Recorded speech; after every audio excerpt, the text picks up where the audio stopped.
Hi, this is Dana. You know, when Neil and I were working with Jack Canfield to help him develop and put instructional design to his Train the Trainer, one of the greatest opportunities that we had was to see some of the activities and some of the thinking that he had.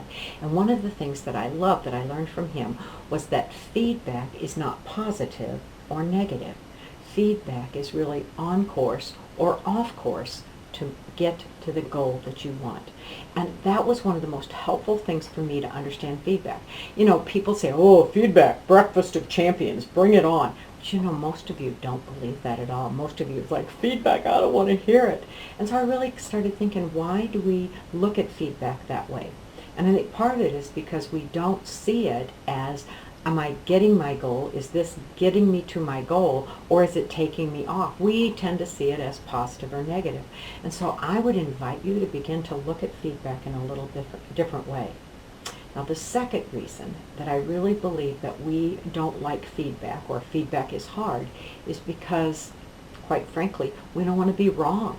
We don't want to make mistakes. We want to do everything perfectly the first time out, which when we say it out loud, doesn't that sound laughable? It's like, oh yeah, I'm never going to make a mistake. But when we don't want to hear feedback, we're actually telling our inner self, you know what, I don't want to know that I'm wrong.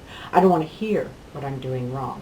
And if that's you, I would invite you to have a new solution, which is to say, every great endeavor took a lot of mistakes to get there.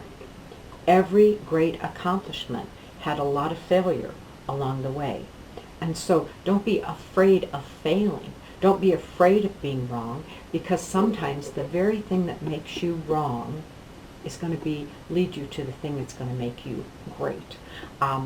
I was working with Janet Daniels, and she shared with me, because we had a program that just failed. It just didn't work. And she kept saying, that's because it's going to lead us to something better. And that's exactly what happened.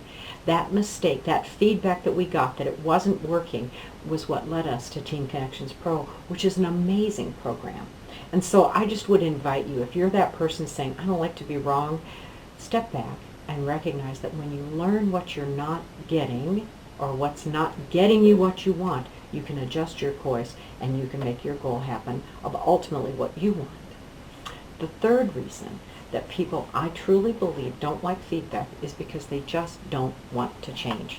They hate change. They don't like change. They've been doing it a certain way for a long time. And I would invite you to take another look at that. Because if we always do what we always did, we'll always get what we always got. That was good advice my mama gave me a long, long time ago. So we must, as human beings, as living organisms, we must change. And so really invite yourself to take a look and say, what is it about change that I don't like? Is it because I have to make more effort to learn a new habit, to do something differently? Is it because I maybe am taking a risk and might get it wrong?